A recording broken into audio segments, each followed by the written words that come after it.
Thank you so much for joining us tonight. We're really glad that you're here. I'm blessed to be joined by Kyle Beard for a conversation tonight that's going to be a little bit different than the ones that we've been having on Sunday night, but we know many of you are either coming back from spring break or about to embark on spring break, and so we wanted to delay a week in having our last conversation for our mile marker 10 high school graduation parenting roadmap class. And so we're going to be looking at a clip from the Road Family Conference in 2020 with Phil Brookman, and he's speaking about being a disciple in today's culture. And so we're going to view the clip here. It's about 15 minutes, and then Kyle and I are going to discuss some themes from the clip and how it might apply not only to the age group that we've been discussing for the last several weeks, but across age groups and even to us as adults as we're seeking to engage culture each and every day. So we hope you enjoy this from Phil Brookman, Road Family Conference 2020. So I want to give you three thoughts this morning about how we might engage culture. The first one that comes from the book of Daniel, and I'm sure if you've been to seminars or if you've been in church very long, anytime you're thinking about how to engage culture, Daniel is the book. It's the best book to talk about. There's so many helpful principles in the book of Daniel. So I'm going to speed through just a quick overview of how Daniel and his friends engaged Babylonian culture. So a few things just to keep in mind. First of all, Babylon's pretty immoral back in the Old Testament. Child sacrifice is rampant. Pagan worship is everywhere. It's very sexually promiscuous culture. Daniel, Shadrach, Meshach, and Abednego, they get deported to Babylon, and they're faced with the very difficult task of how do we follow Yahweh, live in Babylon. Well, it's interesting because in chapter 1, we learned that on multiple fronts, they're actually very engaged in Babylonian culture. So first of all, they get new names, and they don't really push back on that. Second of all, we learn in chapter 1 that they get a Babylonian education, so they start going to the schools of Babylon. And we don't necessarily know this from Scripture, but we know this from history, that the kinds of things they would have learned in Babylonian school would have been things like divination, things like how do we read the stars to tell fortune and tell the future. They would look at the liver of goats and sheep and try to discern from the liver how you could, again, tell the future. In fact, if you just read through the book of Daniel, a lot of the people talked about are sorcerers and astrologers. So when Daniel and his friends went to Babylonian school, those would be the kinds of things that they would learn. And it's interesting because Scripture doesn't say that they got angry about that or pushed back against that or rioted, boycotted that. They went to the schools. The third thing we learn in the first few chapters is that they got jobs in the Babylonian government, that they became employees of Babylonian bureaucracy. And so what we know, again, from outside sources is here's what people in the government did in Babylon. They would collect taxes. They would make advancements for the Babylonian army. They would make judicial decisions for the Babylonian people. So all that to say, Daniel and Shadrach and Meshach and Abednego did not bury their heads in the sand. They fully engaged, at least culturally speaking, with what was going on in Babylon at that time. Now, if you just stopped there, it'd be easy to say, we should just fully engage our culture today. Well, that's not all they did in the first few chapters. So if you go back to the story, again, you'll probably remember a lot of these things. But in chapter 1, we read this verse about the dietary laws. So here's what Daniel did. Verse 8 of chapter 1. But Daniel resolved not to defile himself with the royal food and wine. So he made this very strict boundary in his own life. And from what we think, eating the king's food was a way of accepting the king's lordship, and he didn't want to do that. And so he drew this very firm boundary line in the sand and said, you know what, I'm not crossing that. Not going to do that. Later in chapter 3, Nebuchadnezzar raises up this big statue, and then we have this great scene where we find these three people, and yes, they have Babylonian robes on, and yes, they speak the Babylonian language of Akkadian. Yes, they have Babylonian names, they have a Babylonian education, Babylonian jobs, but they don't bow down to this Babylonian statue. Shadrach, Meshach, and Abednego, they don't bow down. 3:17, we will not serve your gods. We will not worship the image of gold you have set up. So same idea here. They drew this line. Like, this is a very clear line. We're not going to cross that line. Chapter 6, king orders Daniel not to pray. Daniel does not follow the order.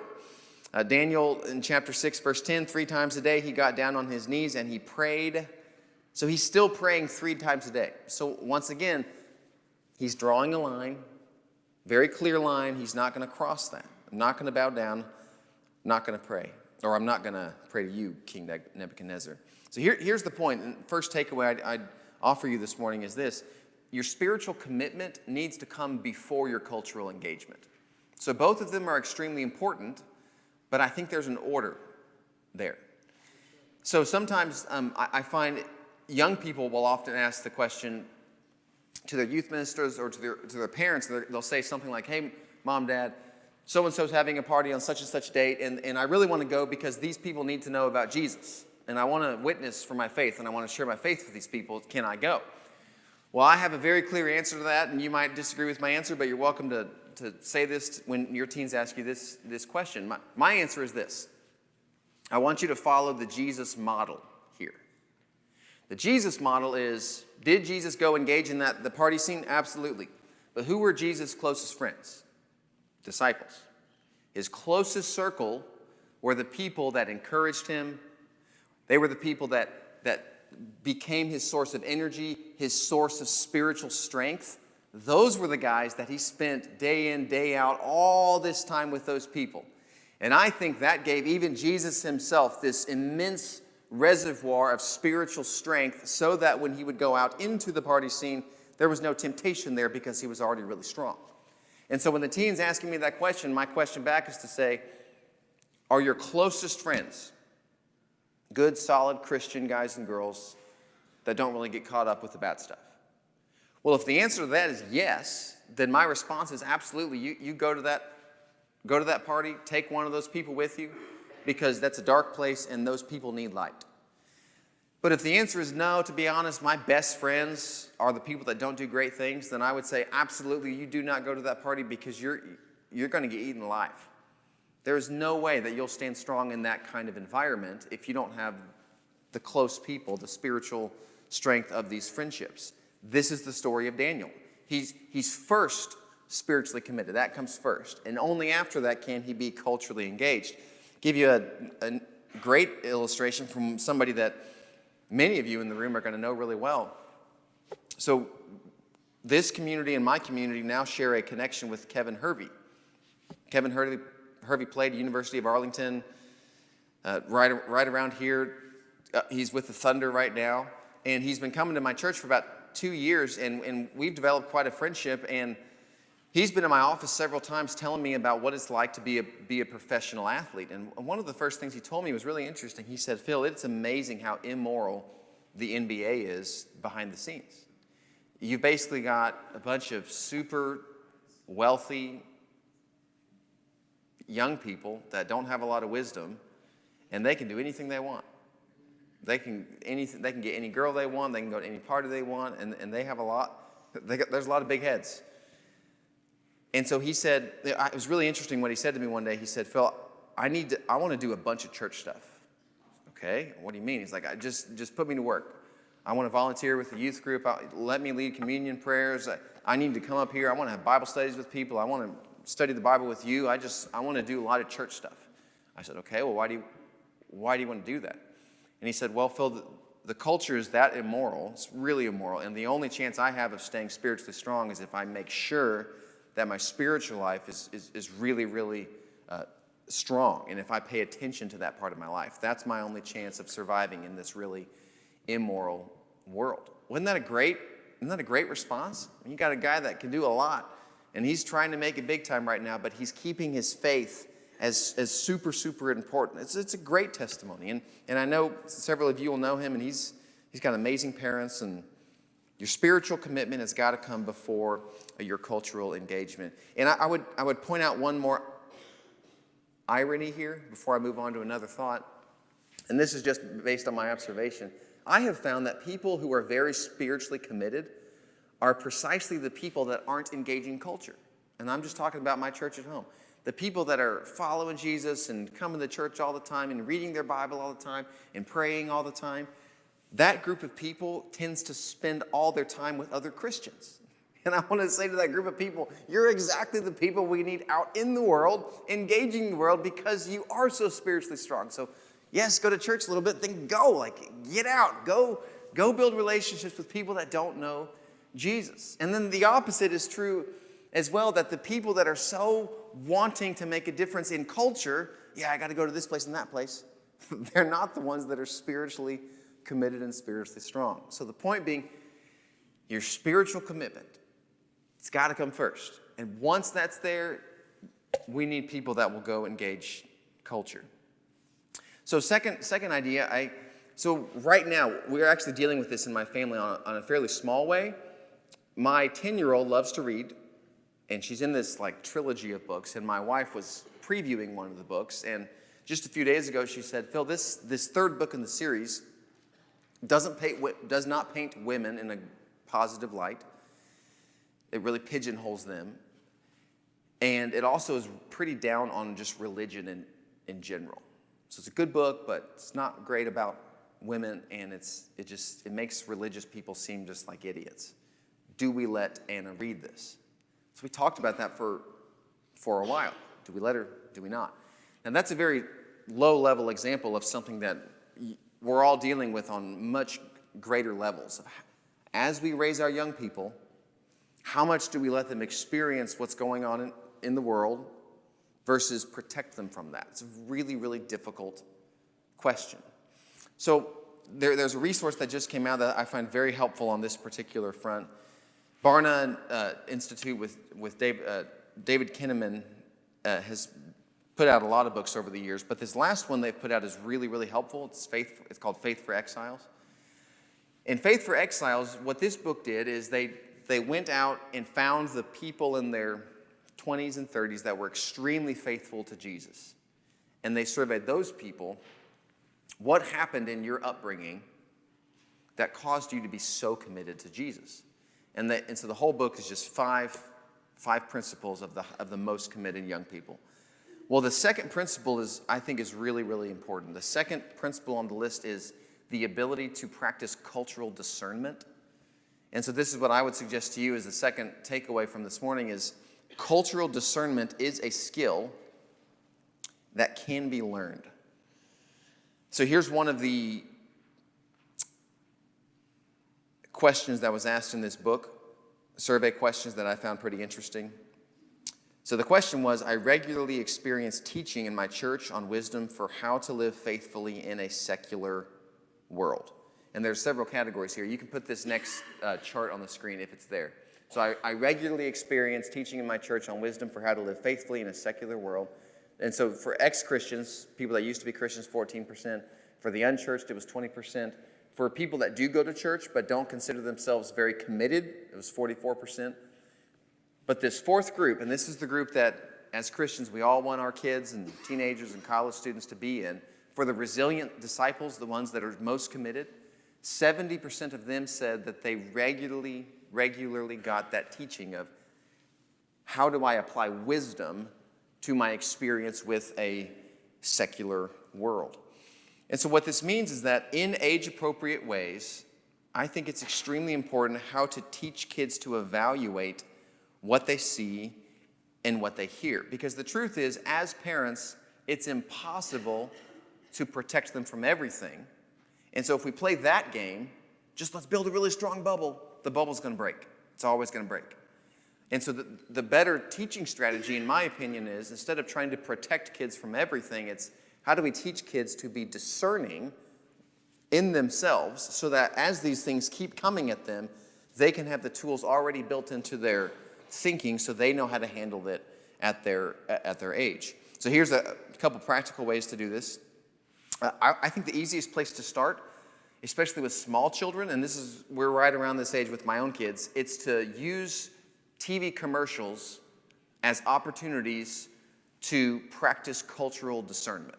So for the last several years, we watch commercials, and I ask the girls, I say, okay, what are they trying to sell? And they just try to figure it out. It's that very simple question. we're starting to get to a shift where I've added a second question, and the second question is, what need is this company trying to make me feel like I have? Oh, well, they're trying to make me feel like I'm lonely to sell that product, or they're trying to make me feel like I'm ugly to sell that product. So it's just teaching the girls not everything they see is neutral. In fact, none of what they see is neutral. There's usually an agenda behind it, and I'm trying to train their brains to discern, okay, what's going on. So here's another method that for older kids, and this is again from the book Faith for Exiles, but these are, next slide, this is fantastic, it's super practical. 4 questions that you can start asking yourself as you watch things and listen to things, and as you teach your kids. Here's again 4 questions as we learn to engage culture. Question 1, what is right? Question 2, what is wrong with this? Question 3, what is missing? And then question 4, what is confusing?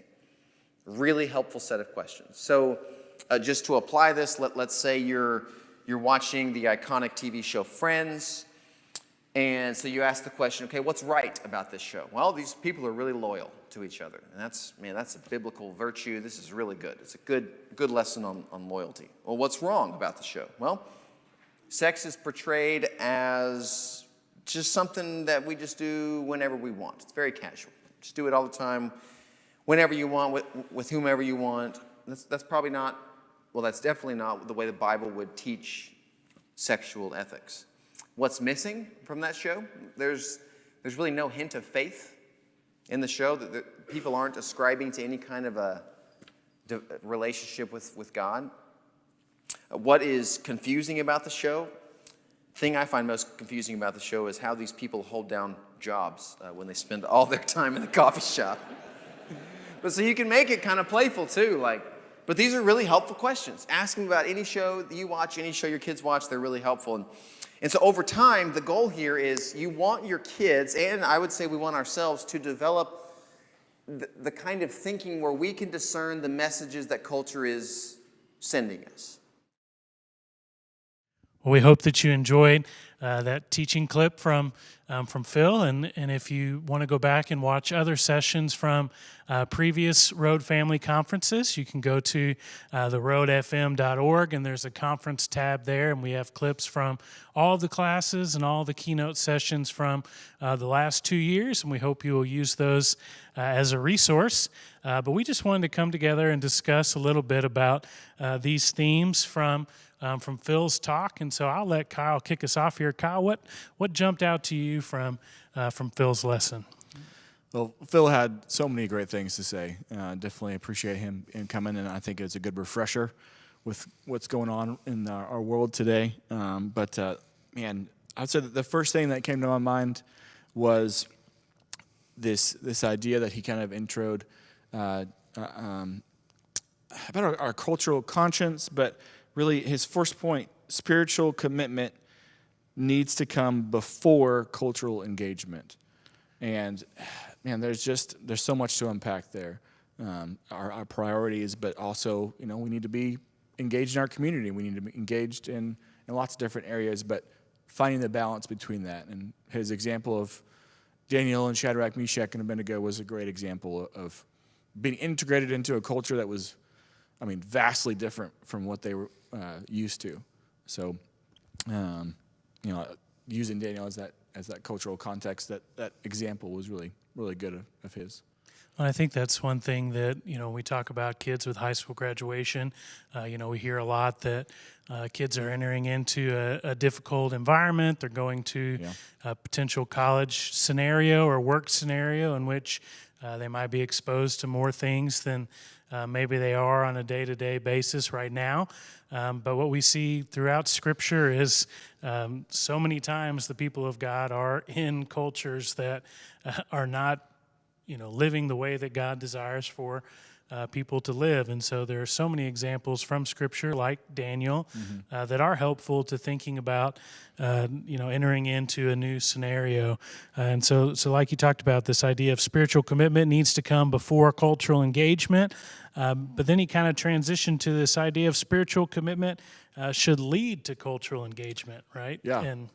And so what do you think are maybe some ideas about how it might lead to cultural engagement for our students today? How can they keep their commitments as they dive into the culture around them? Like you said, there are lots of different things that they are faced with, different situations, and we just need to make sure that we are teaching our kids and that kids understand what's important and what is the thing that they need to focus on. Their relationship with Jesus, the church, being surrounded by those people, and as you take the things that you are hopefully core to you, your biblical teaching, your wisdom, the things that you're being taught, and then you take that into whatever context that is. So at school, maybe you're in band, or maybe you're on a sports team, or maybe you're just in the classroom, whatever it is. Then you need to figure out how you can take what you've learned at church and then apply it to your life. I mean, that's true for all of us, not just students, for adults as well. But it's applying what we have learned to what our situation looks like. Yeah, and I think that, when you mention it's true to adults as well, and I appreciate Phil bringing this out, but so many of our kids learn how to engage culture from their parents, Yep. right? The things that you used the phrase lines in the sand a couple of times, right? What are those lines that you're not willing to cross? What are those things that are definitive for you, that no matter what's going on around you, you and your core circle, hopefully you've surrounded yourself with that core group of friends. He gave that example about Jesus and his friends. He had these disciples that he would bring into these cultural engagement situations that led to this rooted, community. And we need that as we engage culture. It's not supposed to be a solo endeavor. And so he speaks about cultural discernment as a skill that can be learned. What does that kind of make you think of? How do we learn to be people of cultural discernment? Yeah, again, his point there of it being something that you can learn, I think was very, very important in that statement, because I think a lot of times we think, some people should just know. Like, as you grow up, you should just know. Well, it depends on what you've been taught. Like you said, students learn how to deal with situations in life from the people around them. As you're a kid, you're going to learn how to deal with stress. You're going to learn how to deal with celebration. You're going to learn how to deal with death, with these tragic things in life from your parents. And so as parents, we've got to make sure that we are helping our kids kind of fine-tune that skill of discernment. And I think it comes with having active and intentional conversations about, all right, here's what we should do in this type of situation. And Phil kind of brought that about with, I think he used the example of his girls watching commercial and asking them, what are they selling? Trying to just pinpoint little things that help us to pay attention to what those commercials are about.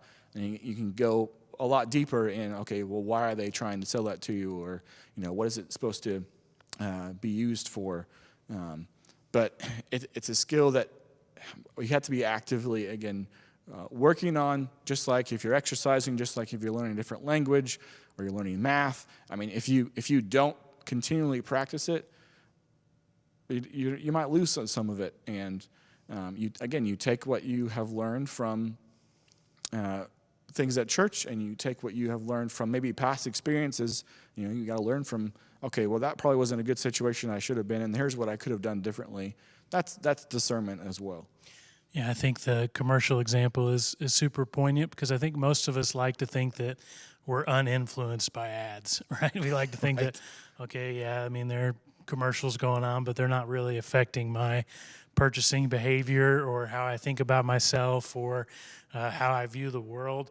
But that's not true, right? I mean, they wouldn't pay all the money to run the ads if they weren't effective. And, Right. Even the ads that were like, oh, that was kind of dumb.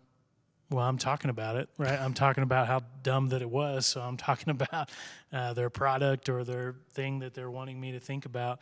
His second question on the commercial thing was, what need is the company trying to make me feel like I have? And that's really kind of a sobering question, right? That Right. our needs or our perceived needs are even influenced by the culture around us. And I think that, it doesn't take very long of, scrolling an Instagram feed or looking at other social media before, the messages that we see all around us affect the way we approach our own posts, right? Oh, yeah. The influencer concept is real. These people get paid tons of money to, post pictures and just, even do some product placement. But it's amazing how many of our own pictures we try to stage like those pictures or this kind of personal brand we want to create that's influenced by the brands that we do see around us. Yeah, we're heavily influenced by the things around us and our experiences. And he asked some questions. He gave the example of the TV shows that we watch, how they influence us, and looking at, practicing this spiritual discernment. What are some good things you can learn from this? What are some things that we shouldn't take away? Kind of what's right, what's wrong?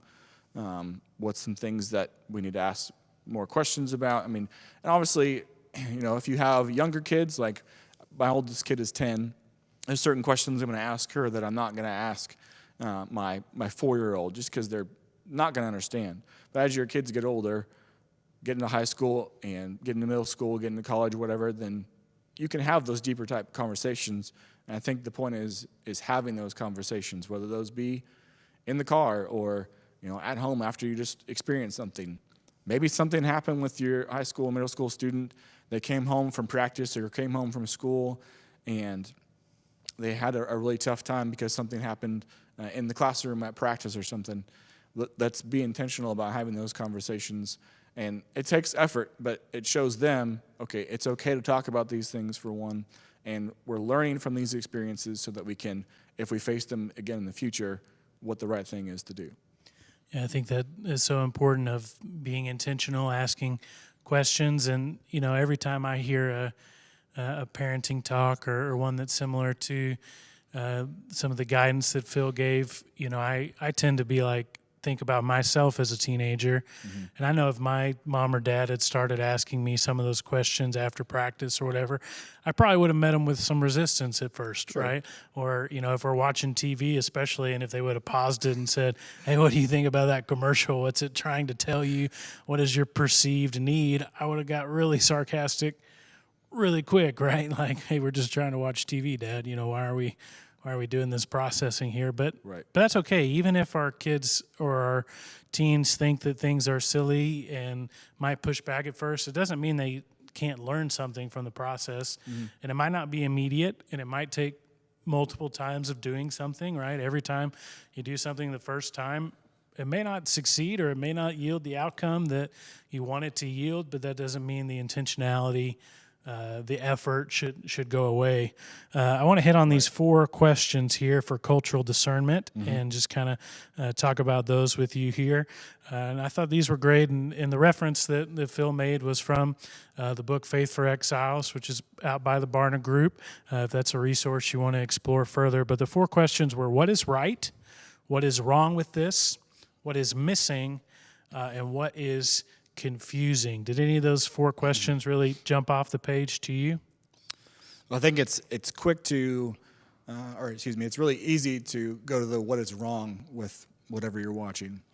Because, we live in a world where there's TV shows, I almost said programs, like, We're watching some programs tonight. But they're not biblically based. There's no reference to God. There's no reference to anything. So it's easy to find what's wrong. And I think a lot of people just have that perspective. They have the mindset of they're looking for, not necessarily the negative, but looking for maybe the risks of something. Totally great. But the offset of that, or the opposite side of that, is looking for the good things. So I thought the what is right was really, really important. And looking for the positive, looking for the things that are being shown that are good, whether it is about loyalty or about family or about, doing what's right even though you're not going to get credit for it. Or it's, simply just cleaning up and picking up after yourself, Those things I think we need to draw more focus on. It's easy to draw focus on the negative, but we need to focus on the positive just as much, if not more. And I think that, with what you're saying is a lot of times when we ask the question, what is wrong? We make the assumption that our teens and kids will have the same answer that we do of what is right, right? By asking what is right as a way to start, the conversation, it also unearths assumptions about what our kids think is right. And sometimes I think we assume that our kids haven't been influenced by certain cultural narratives that we might disagree with, but they're so pervasive and they're happening all the time. And the time that we're spent being influenced by these cultural narratives is oftentimes a lot more than the time we're spending being influenced by Christian narratives. And so that's where some of these questions of what is missing and what is confusing are really good corollaries to the right and wrong, framework, because they cause us to go one step deeper in thinking about some of these things. Mm-hmm. Yeah, there's I kind of paraphrase something that he said, and it's if we don't actively teach about how to discern and then apply biblical teaching to experiences in the world, things that we do every day, or whether it be a big event or a small event, but if we don't actively teach about those things in a biblical way, then the world will become a teacher. And he's talking about your kids are going to be taught by something, and obviously as parents we would want them taught by us because they're in our care. We want to make sure that they are knowing what the difference between right and wrong is. But if we're not actively doing that, if you're letting your kid just kind of have time on their device or spend time with people that you are not necessarily overseeing, they're being taught different things, and they're being taught what that experience or what that person thinks is right rather than what the Bible is saying or whether what we know to be true. Yeah, I think that's so important. And this is a word that we only use in church for teaching, but it's discipling, right? Yeah. We're all being discipled by things. We're all being taught certain things that are connected to a larger view of the world. And so, we have to make sure that we're aligning ourselves with Jesus each and every day and allow that, Christian worldview to affect the way that we see things in our culture. Any kind of final thoughts about this talk that you want to bring out before we wrap up, Kyle? There's a point that he kind of made early on. It's spiritually strong people need to engage with culture and not, and I wrote down, isolate themselves with each other. If you want people to know about God, we don't need to only surround ourselves with people that also believe in God. We should do that, but we also need to engage with culture. And I think that's where he was stemming from his example of talking about the Jesus code or the Jesus way, whatever he said, is that Jesus engaged with culture. I mean, he went to places where the religious people of the time thought, wow, why are you even hanging out with those people? Why are you talking to those people? And I think the reason he was able to do that, beside the fact that he was Jesus, but he's given us the example of my core people are people who are following God as well. And Phil said, ask this question. If your kid is asking, who should I, or should I go to this party, or should I go do this thing or that thing? Are your closest friends followers of God? And so I think we just need to make sure that we see that the people that we're closest to, the people that we are doing life together, whether it be our church family or our small group of people, that they're followers of God too, so that way we can be prepared and encouraged and able to discern what's right and what's wrong when we go out into the world. Absolutely. And we hope to be a church that is engaging and not disengaging from the culture around us. Right. I want to thank you so much for joining us tonight. I hope you've enjoyed this session. I do want to take just a second and put a bug in your ear about next year's Road Family Conference. We haven't really talked a whole lot about this year's conference. It had to be rescheduled due to COVID, but the Road Family Conference 2021 will be this coming October on the 16th, Saturday, October 16th. And the theme for this event is going to be the good life. And we're going to be looking at John chapter 10 and what it looks like to live life to the full, to live the abundant life that Jesus talks about. And so we're blessed to have Dr. Scott McDowell, who's the president of Lubbock Christian University, joining us. And Scott will be joining Wes as our keynote speakers and talking us through John 10. And then we'll also have some classes related to other aspects of the abundant life. We're blessed to be joined by Jason Darden, who's a Bible professor at Harding University. We're going to be joined by Dr. Ryan Frazier from Freed-Hardeman University. Brad Cox from High Point, right up the road, is going to be one of our class teachers this year. And we're also blessed to be joined by Ryan Smith, who is the family life minister at the East Ridge Church in Rockwall. And we're really excited about this event. You'll be hearing more about it soon and ways to sign up and register. But we hope you'll put it on your calendar for October the 16th this coming year. And so thank you again for joining us. Hope that you have a great start to your week. We'll talk to you later.